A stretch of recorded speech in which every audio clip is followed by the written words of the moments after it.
April 7, 1943, New Georgia, Solomon Islands, 0925 hours. Staff Sergeant Michael Harrigan of the 43rd Infantry Division crouched behind a fallen palm tree, sweat pouring down his face in the suffocating jungle heat, when he heard the metallic clanking that made every infantryman's blood run cold. The sound of tank treads crushing vegetation, moving closer. Somewhere in the dense tropical undergrowth ahead, a Japanese armored vehicle was grinding its way toward his position. Harrigan's squad had been probing Japanese positions along the Munda Trail for 3 days, encountering nothing but scattered rifle fire and the occasional mortar barrage. Now they faced something entirely different.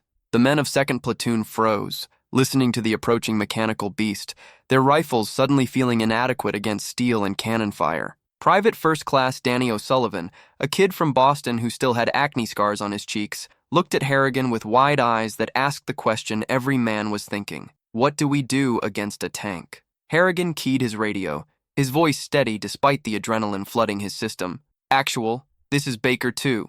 Contact. Enemy armor moving on our position. Request instructions. The radio crackled with static for a moment that felt like an eternity, then the voice of Lieutenant James Crawford came through. Baker 2. Hold position. Weapons platoon is moving up with the 50. 5 minutes.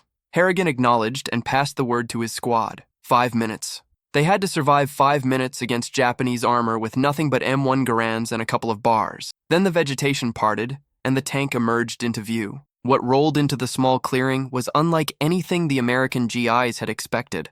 The Japanese Hago tank looked almost comically small compared to the American Shermans they had seen in training films. Standing barely 7 feet tall, with a turret that seemed barely large enough for a man to fit inside, the Hago resembled a child's toy more than a combat vehicle. Its riveted armor plates were thin, obviously thin, even from 50 yards away. The treads were narrow, designed for roads rather than jungle terrain. The 37mm gun mounted in the turret looked pathetically inadequate. For a moment, nobody moved.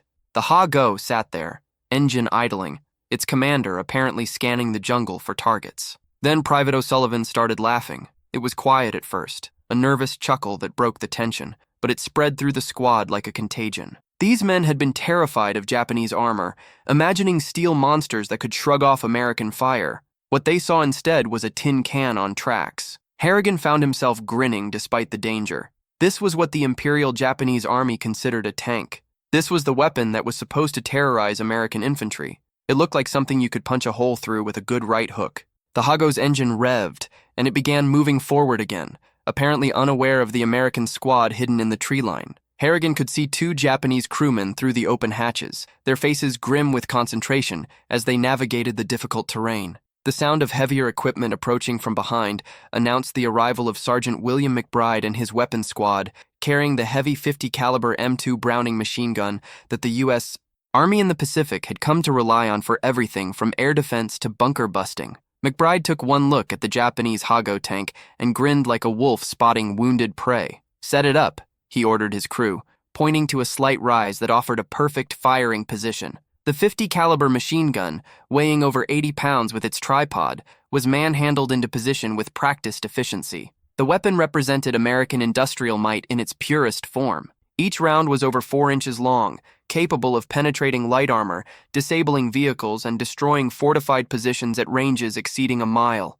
Against the thin plates of the Ha-Go, it would be devastating. McBride loaded a belt of armor-piercing incendiary rounds, cycled the action, and took aim at the Japanese tank's flank. The Ha-Go was still moving slowly forward, now only 40 yards away, completely oblivious to the weapon trained on its side armor. McBride glanced at Lieutenant Crawford, who had arrived with the weapons squad.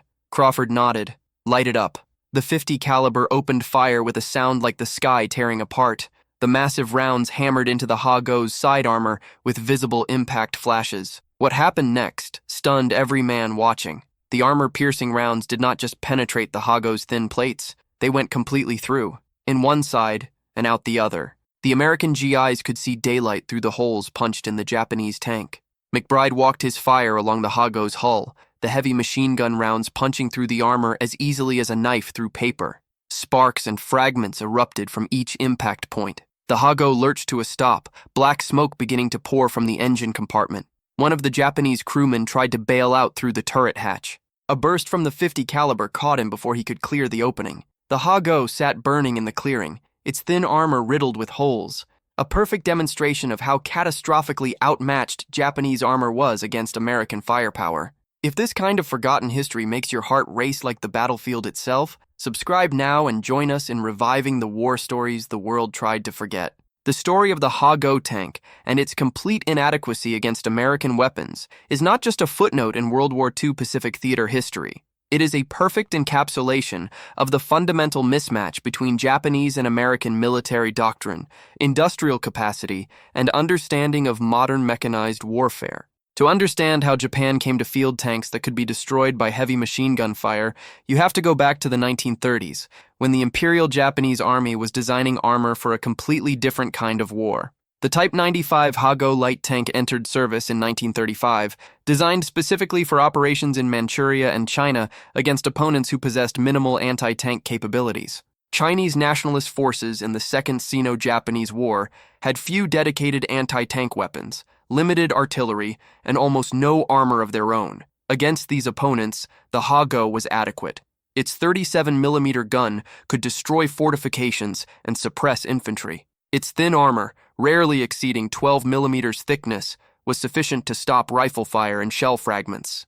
Its lightweight, just under 8 tons, allowed it to cross bridges that heavier tanks would collapse and navigate terrain that would bog down larger vehicles. Japanese tank designers prioritized mobility and operational range over protection, assuming that speed and maneuverability would be the tank's primary defense. This doctrine worked brilliantly in China.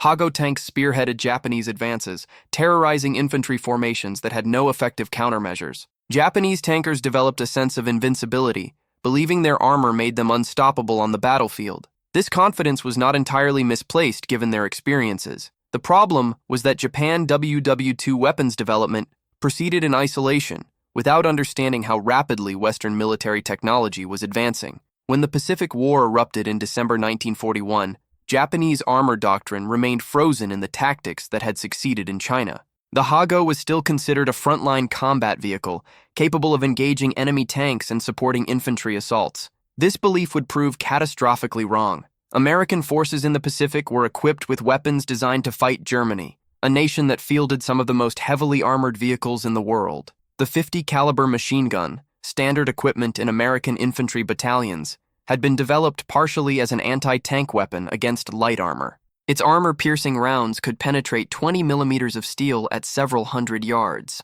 The Ha-Go's maximum armor thickness was 12 millimeters. The mathematics were brutally simple. Japanese tankers were driving into combat in vehicles that American heavy machine guns could destroy without difficulty.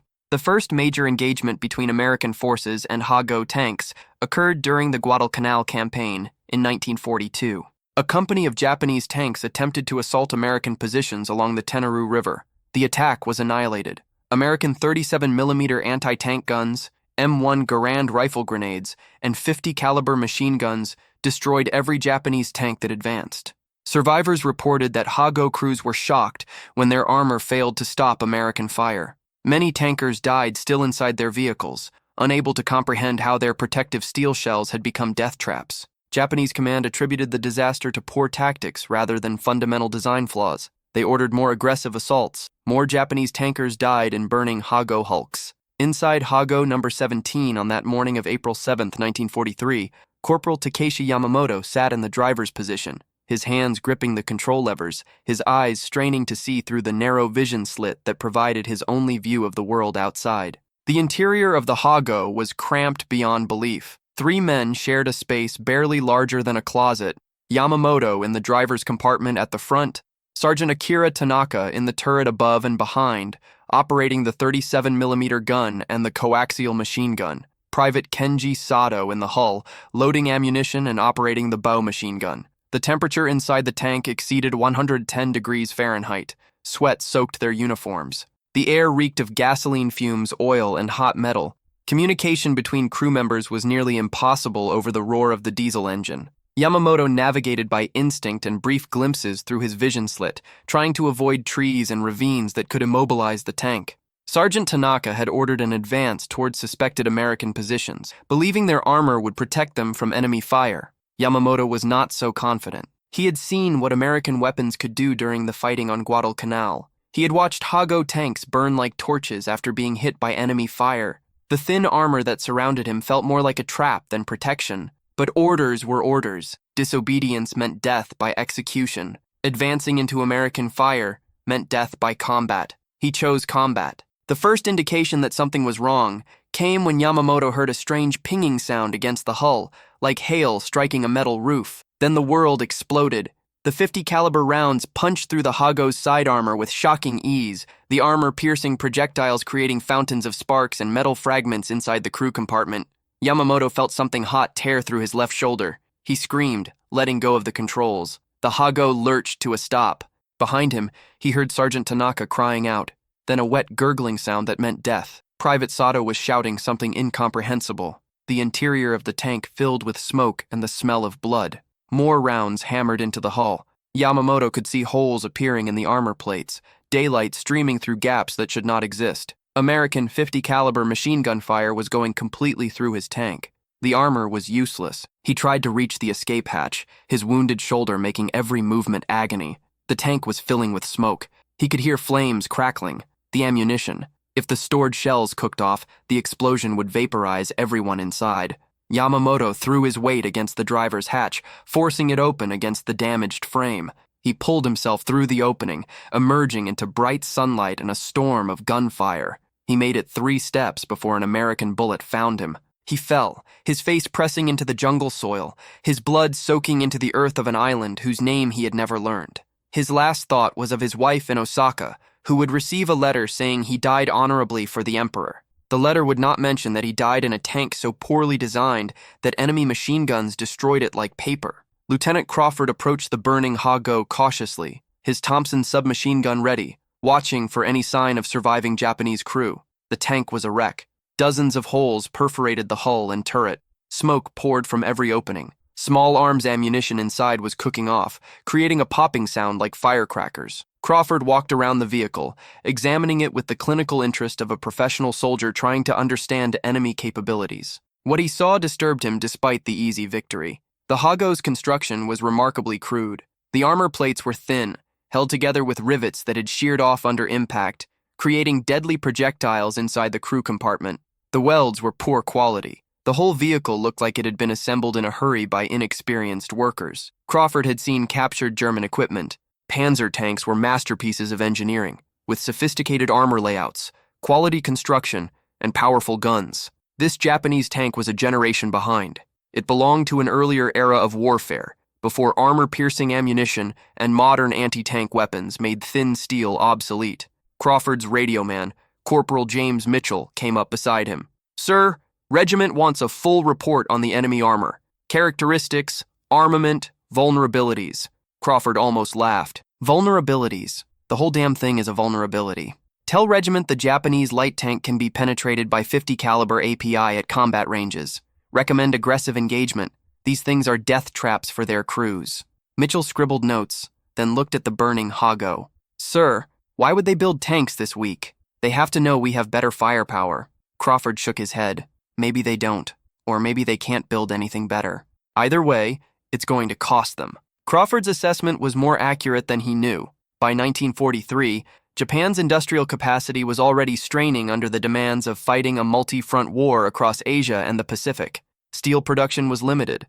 Manufacturing facilities were outdated. The technical expertise needed to design and build modern tanks comparable to American or German armor simply did not exist in sufficient quantity. Japan's peacetime economy had focused on textiles, light manufacturing, and export goods. Heavy industry was less developed. When war came, Japan attempted to rapidly expand military production, but they were building on a weak foundation. The Hago represented the best tank Japan could mass produce with available resources and industrial capacity.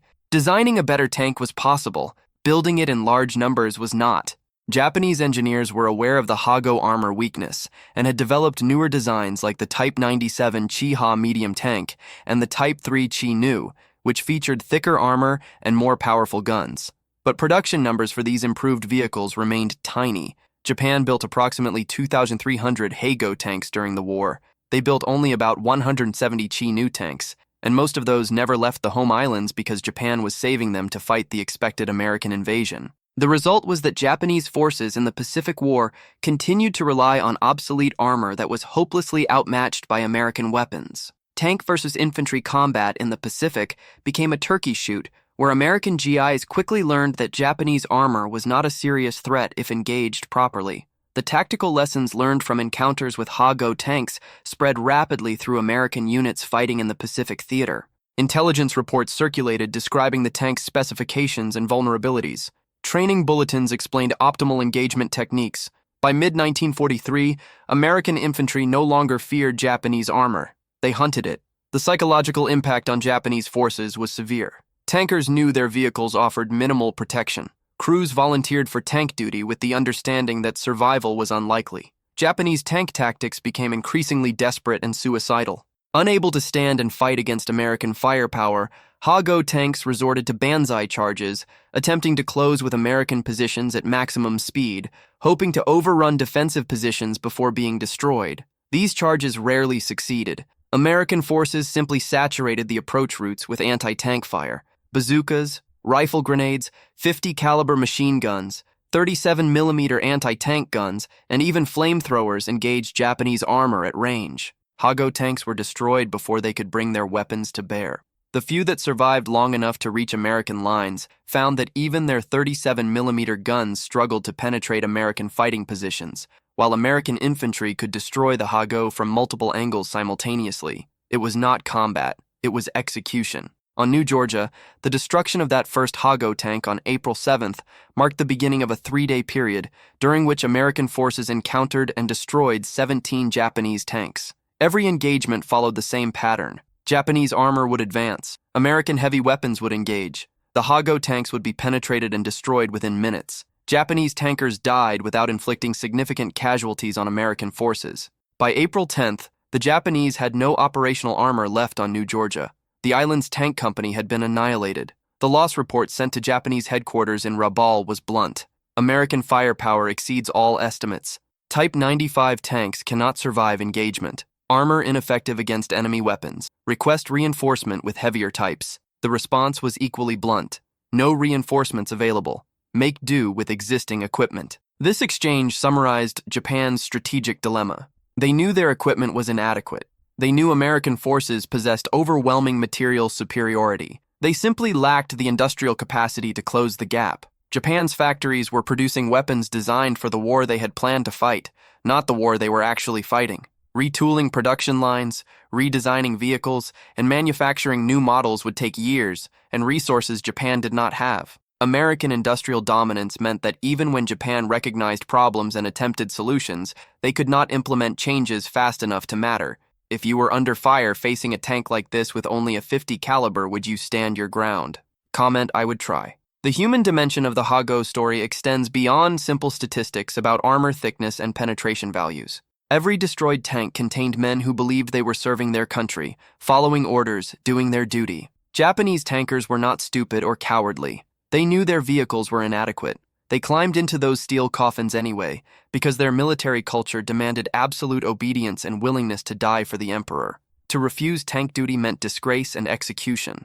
To accept it meant almost certain death in combat. They chose death in combat because at least that offered the possibility of dying honorably. The psychological toll on survivors was immense. Japanese tankers who managed to escape destroyed vehicles and survived the war carried the trauma of watching their comrades burn alive in tanks that offered no protection. Many suffered from what we would now recognize as post-traumatic stress disorder, though no such diagnosis existed in 1940s Japan. They lived with the knowledge that their deaths had been meaningless, their sacrifices wasted because their commanders sent them into battle with weapons that could not possibly succeed. This realization corroded the absolute loyalty that Japanese military culture demanded. By late 1944, reports indicate that some Japanese tank crews were refusing direct orders, sabotaging their own vehicles, or deliberately positioning themselves where they would not encounter American armor. These acts of quiet rebellion were punishable by death, but even that threat lost its power when the alternative was burning alive in a Ha-Go.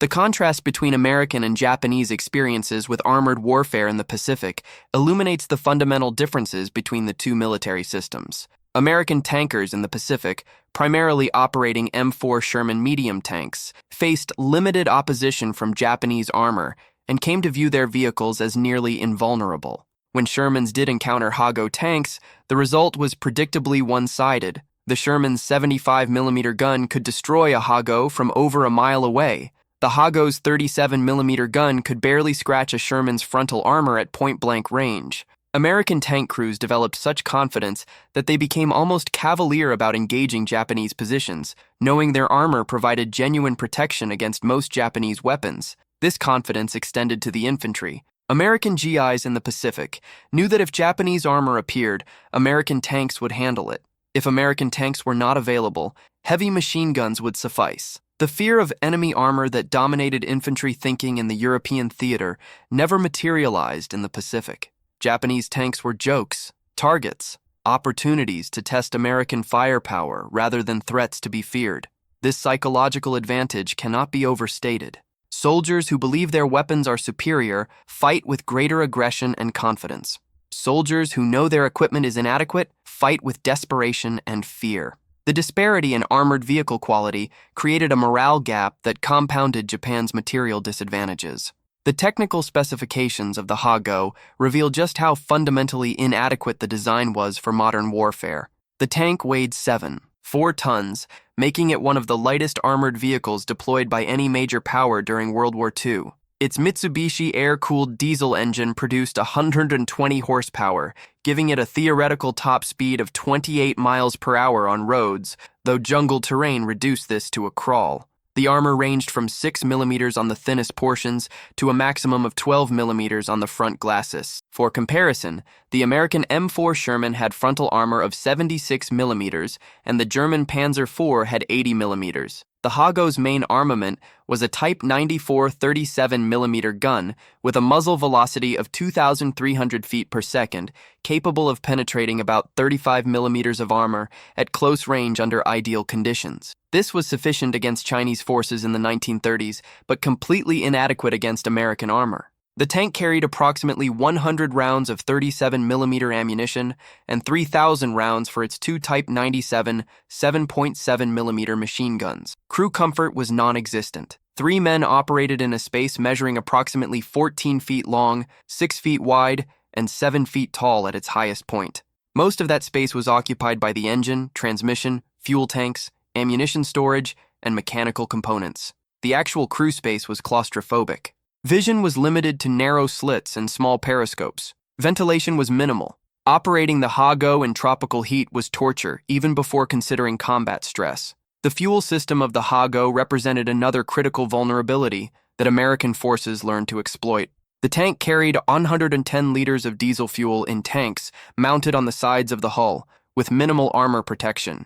Tracer rounds or incendiary ammunition that penetrated the hull would frequently ignite this fuel, causing the entire tank to erupt in flames within seconds. Crew survivability, once the fuel caught fire, was essentially zero. The hatches were small and difficult to operate quickly, especially when the tank was damaged. Crews trapped inside burning Hago tanks died from incineration, smoke inhalation, or ammunition explosions as the fire reached stored shells. American forces quickly learned that aiming for the fuel tanks was the most efficient way to destroy Hago armor. A short burst from a .50 caliber machine gun targeting the side hull would typically penetrate the armor, rupture the fuel system, and cause a catastrophic fire. This knowledge spread through American units rapidly. By the time of the New Georgia campaign, standard operating procedure when engaging Japanese tanks was to target the fuel tanks first. The Hago would brew up, as soldiers called it, turning into a funeral pyre for its crew. The Japanese military's response to the overwhelming evidence of Hago inadequacy was denial mixed with fatalism. Senior commanders in Tokyo received detailed reports about armor losses and the reasons for them. They understood that American weapons could easily defeat their tanks. Their response was to demand that tank crews fight with greater spirit and determination, as if courage could somehow make thin armor thicker or outdated guns more powerful. This reflected a deeper cultural problem within the Japanese military hierarchy. The concept of Yamato Damashi, the indomitable Japanese spirit, was considered capable of overcoming any material disadvantage. Commanders genuinely believed that soldiers with sufficient fighting spirit could defeat enemies with superior equipment through willpower alone. This belief led to catastrophically bad decisions throughout the Pacific War: frontal assaults against prepared positions, banzai charges against machine gun fire, tank attacks against anti-tank guns. Japanese commanders ordered these suicidal tactics not because they were stupid, but because their entire military culture was built on the premise that spiritual strength trumped material power. The Americans proved conclusively that this premise was false. Spirit and determination matter in warfare, but they cannot stop armor-piercing bullets. Japanese tankers died by the thousands learning this lesson. Their commanders never fully accepted it. The industrial dimension of the Hago story provides critical context for understanding Japan's strategic position during World War II. At the peak of Japanese tank production in 1942, factories were producing approximately 40 Hago tanks per month. This sounds impressive until compared to American production. In 1942, American factories produced over 25,000 tanks of all types. By 1943, that number exceeded 29,000. The United States was building more tanks in a single month than Japan produced in an entire year. The disparity extended beyond simple numbers. American tanks were more advanced, better armored, more powerfully armed, and more reliable. They were also produced alongside vast quantities of ammunition, spare parts, transport vehicles, and support equipment. Japan's tank production existed in isolation. Factories built Hago tanks but struggled to produce enough spare parts to maintain them. Ammunition supplies were limited. Transport vessels to move tanks to forward areas were scarce and increasingly sunk by American submarines. Even when Japan had tanks available, getting them to where they were needed was often impossible. American forces in the Pacific operated with the knowledge that unlimited reinforcements and supplies were available. If a tank was damaged, another would replace it. If ammunition ran low, more would arrive. The American logistics system ensured that forward units never lacked essential equipment. Japanese forces operated under permanent scarcity. Every tank lost was irreplaceable. Every shell fired brought them closer to running out of ammunition. This logistical disparity was more decisive than any individual battle. The Battle of Tarawa in November 1943 provided another brutal demonstration of Hago inadequacy. Japanese forces on the island had approximately 14 Hago tanks dug into defensive positions, integrated into the beach fortifications. When the U.S. Marines assaulted the island, they encountered these tanks at close range in brutal fighting. The outcome was predictable. Marine Shermans destroyed several Hago tanks in direct engagements. Marine infantry destroyed others with bazookas, flamethrowers, and demolition charges. The thin armor that might have protected against small arms fire offered no defense against dedicated anti-tank weapons. Within the first day of fighting, every Japanese tank on Tarawa was destroyed. The tankers died to the last man. Their sacrifice accomplished nothing. The fortifications they were supposed to support fell anyway. The American advance continued. The Hago tanks that Japanese commanders had positioned as the core of their defensive scheme proved to be nothing more than steel coffins that burned briefly before being bulldozed aside. The tactical lessons were clear. Japanese armor could not contest American assaults. Tank versus infantry combat in the Pacific consistently favored American infantry equipped with modern anti-tank weapons. Japanese tankers were dying for no strategic gain. The psychological impact of these repeated defeats on Japanese military thinking manifested in increasingly desperate tactics. By 1944, Japanese commanders were resorting to using Hago tanks in essentially suicidal roles. Tanks would be loaded with explosives and driven directly at American positions in attempts to create breakthroughs through self-destruction. Crew survival was not even considered. The tank was simply a delivery system for explosives, with the crew serving as kamikaze drivers who would die when the vehicle exploded. This tactic reflected the complete bankruptcy of Japanese armored doctrine. Unable to use tanks as intended, unable to upgrade to better designs, unable to produce sufficient quantities of anything, Japanese forces resorted to turning their armor into glorified truck bombs. Even this desperate measure rarely succeeded. American forces had so much firepower that explosive-laden tanks were destroyed before reaching their targets. The crews died. The explosives detonated harmlessly in open ground.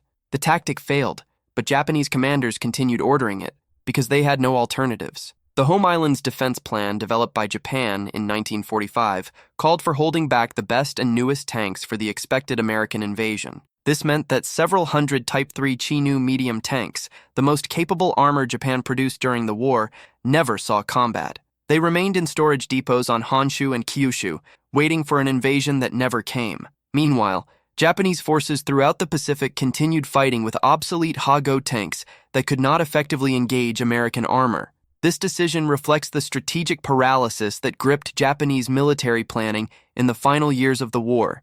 Unable to win, they focused on making the final battle as costly as possible for the Americans, even if it meant withholding their best equipment from battles they were currently losing. The logic was understandable from a Japanese perspective. Save the best weapons for the climactic battle on sacred soil. The problem was that this strategy guaranteed defeat everywhere else. Japanese garrisons throughout the Pacific were abandoned to fight with inadequate equipment, while better weapons sat unused in Japan.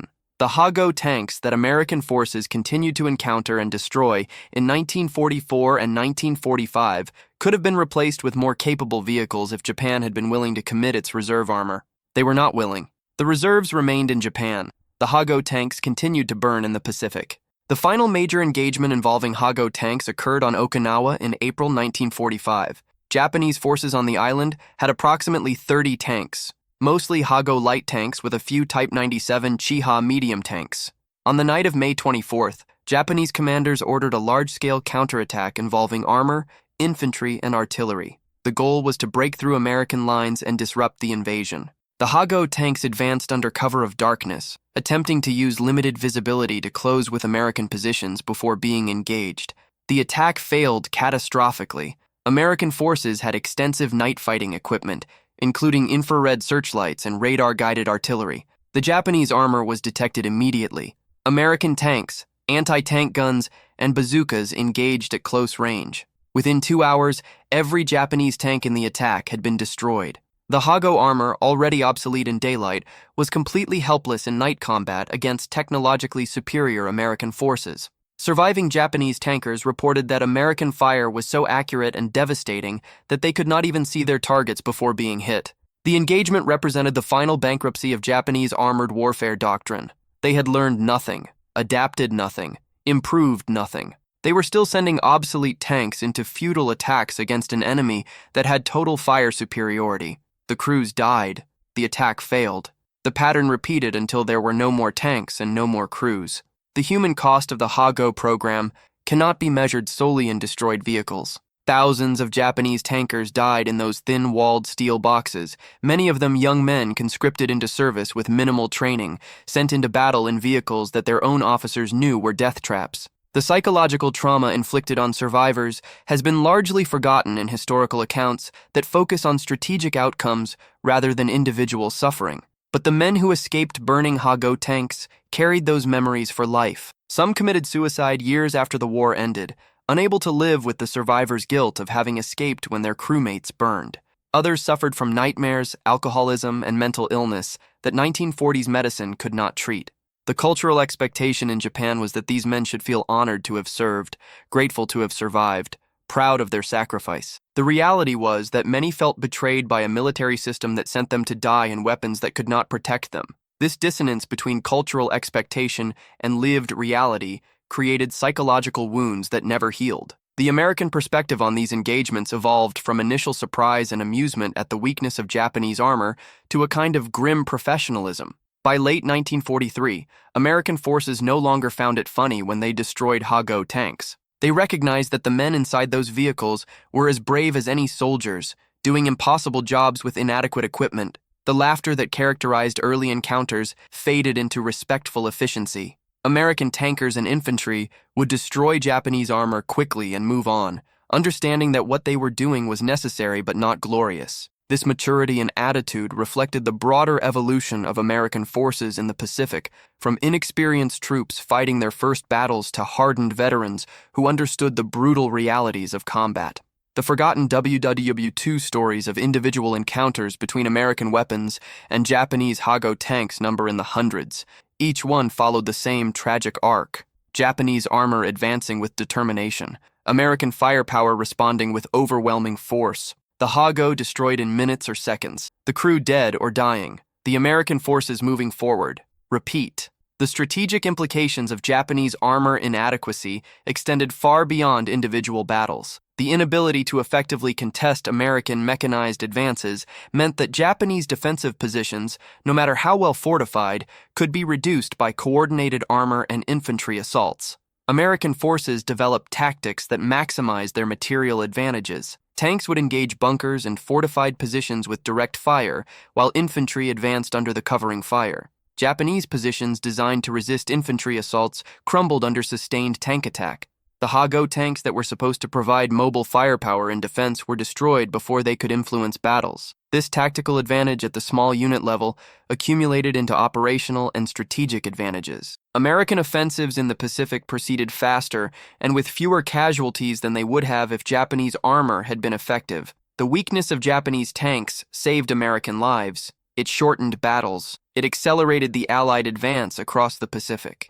In this sense, the inadequacy of the Hago was not just a tactical problem for Japan. It was a strategic catastrophe that contributed directly to their defeat. The technical evolution that did not happen in Japanese tank design is as revealing as what was actually produced. By 1943, Japanese engineers had developed plans for tanks with significantly improved armor, more powerful guns, and better mechanical reliability. The Type 4 Chi-2 medium tank, designed in 1943, featured 75mm frontal armor and a 75mm main gun, making it roughly comparable to American and German medium tanks.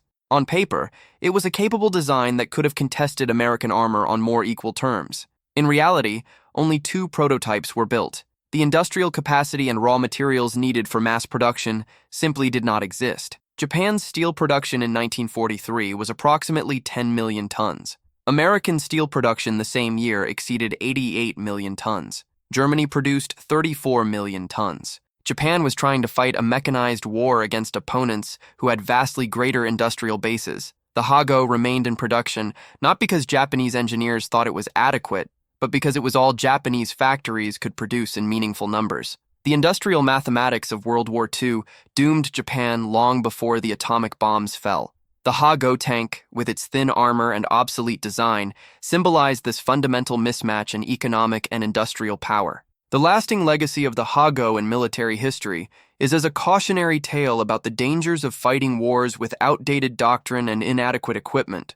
Modern armies study the Pacific War armor engagements as examples of what happens when military planning fails to account for technological change and industrial capacity. The Japanese military of the 1930s designed equipment for colonial warfare against poorly armed opponents. When confronted with a fully industrialized enemy possessing modern weapons, that equipment failed catastrophically. The institutional inability to recognize and adapt to this failure led to thousands of preventable deaths. The lessons extend beyond military history into broader questions about institutional adaptation, technological change, and the human cost of strategic mistakes. The men who died in Hago tanks were not victims of individual failures. They were victims of systemic failures at the highest levels of Japanese military and political leadership. Commanders who refused to accept reality, bureaucrats who prioritized production of obsolete designs over retooling for modern requirements, a cultural system that valued symbolic sacrifice over practical effectiveness. These failures killed as surely as American bullets. The final assessment of the Hago tank in World War II Pacific theater combat must acknowledge both its historical context and its ultimate failure. Within the limited scope of operations in China during the 1930s, the design was adequate. As a low-cost light tank for colonial policing and limited warfare, it served its purpose. But the Pacific War was not a limited colonial conflict. It was total war against an industrial superpower that possessed overwhelming material superiority. The Hago was obsolete before the war began. Japanese military leadership knew this. They deployed Hago tanks anyway because alternatives did not exist. The crews who died in those vehicles deserved better from their commanders. They deserved equipment that gave them a fighting chance. They deserved leaders who would acknowledge when a weapon system was fundamentally inadequate and stop throwing lives away in futile gestures. They received neither. The Hago program continued throughout the war, producing tanks that existed only to be destroyed, crewed by men who existed only to die in them. This is the true tragedy of the Hago story. Not that it was a bad tank, but that everyone involved knew it was a bad tank and the killing continued anyway. When American GIs found that first Hago tank on New Georgia and laughed at how easily their .50 caliber machine gun went straight through it, they were witnessing more than just a tactical engagement. They were watching the physical manifestation of strategic bankruptcy, an empire that had conquered much of Asia, that had launched one of the most successful surprise attacks in military history, that had built the world's largest battleships and most advanced aircraft carriers, could not produce a tank that would stop machine gun bullets. The contrast between Japanese naval aviation excellence and armor inadequacy revealed the distorted priorities and industrial limitations that would ultimately doom the empire. Japan had poured resources into building a blue water navy while neglecting ground force mechanization. When the war turned into an island-hopping campaign where armor and artillery mattered more than battleships, Japan discovered it had optimized for the wrong kind of conflict. The Hago symbolized this strategic miscalculation. Every time an American .50 caliber machine gun destroyed one, it reinforced the lesson that Japan had fundamentally misunderstood what kind of war it was fighting. The quiet professionalism that eventually characterized American responses to encountering Japanese armor contrasted sharply with the desperate fury of Japanese tactics. By 1944, American forces treated Hago tanks as minor obstacles to be efficiently eliminated, rather than serious threats requiring careful engagement.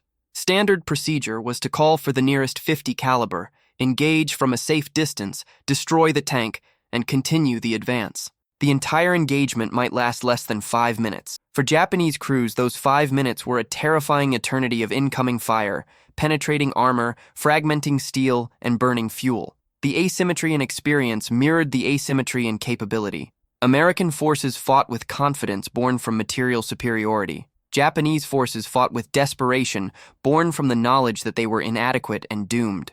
Neither courage nor skill could bridge that gap. The mathematics of armor thickness and penetration values determined outcomes long before any engagement began. US versus Japan WWW2 tank combat was not competition. It was industrial murder disguised as warfare. The stories of individual Hago crews remain largely unknown in English-language histories of the Pacific War. Japanese military records document some encounters, though many unit histories were destroyed in the war's final months. The fragmentary accounts that survive paint pictures of men who understood they were doomed, but fought anyway because their culture offered no alternative. Tank Commander Sergeant Yoshida Takashi wrote in a letter discovered after the war about leading his Hago into combat on Saipan in June 1944. He described watching American Shermans destroy 3 other Japanese tanks in quick succession, knowing his turn was coming, unable to retreat because orders forbade it, unable to effectively fight back because his gun was too weak. He wrote that he felt like a samurai facing guns with a sword.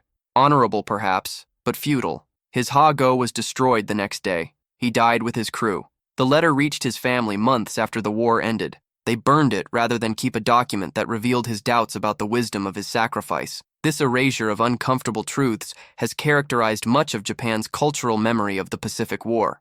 The brave tankers are remembered. Their inadequate equipment is forgotten. The systemic failures that killed them are not discussed. The technical specifications of American weapons that proved so devastating to Hago armor deserve recognition. The .50 caliber M2 Browning machine gun, designed by John Browning in the early 1920s, became one of the most successful weapons in American military history. Its combination of power, reliability, and versatility made it effective against everything from aircraft to light armor to fortified positions. The armor-piercing incendiary round developed for the M2 featured a hardened steel core capable of penetrating light armor, followed by an incendiary mixture that would ignite fuel or ammunition inside the target. Against the Hago, this combination was devastating. The steel core would punch through the thin armor plates. The incendiary mixture would ignite the fuel tanks or ammunition storage. The Hago would burst into flames within seconds. American forces used the .50 caliber so successfully against Japanese armor that it became the preferred weapon for engaging light targets, reserving heavier anti-tank weapons for bunkers and fortifications. The psychological impact on Japanese forces of knowing that a weapon they considered an anti-aircraft gun was being used to destroy their tanks cannot be overstated. It reinforced the message that even American secondary weapons outclassed Japanese primary systems.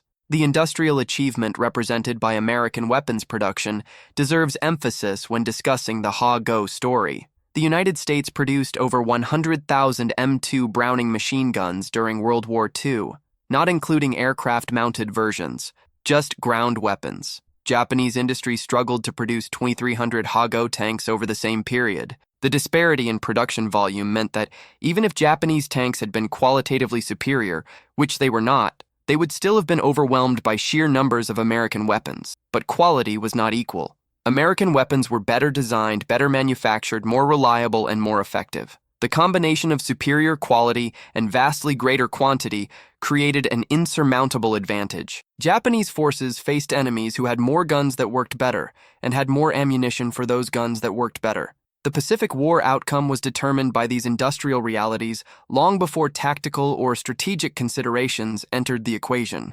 Japan was trying to win a 20th century mechanized war with late 19th century industrial capacity. The Ha-Go tank, with all its inadequacies, perfectly embodied this impossible challenge. The final word on the Ha-Go must acknowledge the thousands of men who died in those inadequate vehicles. They were not fools. They were not cowards. They were soldiers sent to do an impossible job with inadequate tools. Their commanders knew the tools were inadequate. They sent them anyway. This is not honor. This is murder dressed in patriotic language. The Ha-Go crews who burned on New Georgia and Tarawa and Saipan and Okinawa deserved equipment that gave them a chance to fight effectively and survive. They received steel boxes that became crematoriums when hit by weapons their armor could not stop. Their sacrifice achieved nothing of strategic value. It delayed American advances by hours or perhaps days. It cost American forces some casualties. It did not change outcomes. The Pacific War was going to end with Japanese defeat, regardless of whether Ha-Go tanks fought bravely or not. The industrial mathematics guaranteed this. The only variable was how many men would die in obsolete tanks before the inevitable conclusion. The answer was thousands, too many thousands. Men whose names are forgotten, whose families grieved, whose deaths accomplished nothing except satisfying a military culture that valued symbolic gesture over practical survival. This is the truth of the Ha-Go story that neither jingoistic American accounts nor sanitized Japanese histories want to acknowledge. It was waste, industrial waste, human waste, strategic waste, a case study in how institutional failure kills soldiers who deserve better from their leaders. Next time, we uncover the weapon Japan deployed that finally made American forces reconsider their tactics. The weapon that turned the tide briefly before American adaptation crushed it like everything else Japan threw into the fight. The story of the weapon that worked for a moment, before American industry and ingenuity solved that problem too. If you found truth in this story, hit the like button, subscribe to this channel, and comment the word truth below. History is not just what happened. History is what we choose to remember. Remember the men in the tanks. Remember the waste. Remember the truth.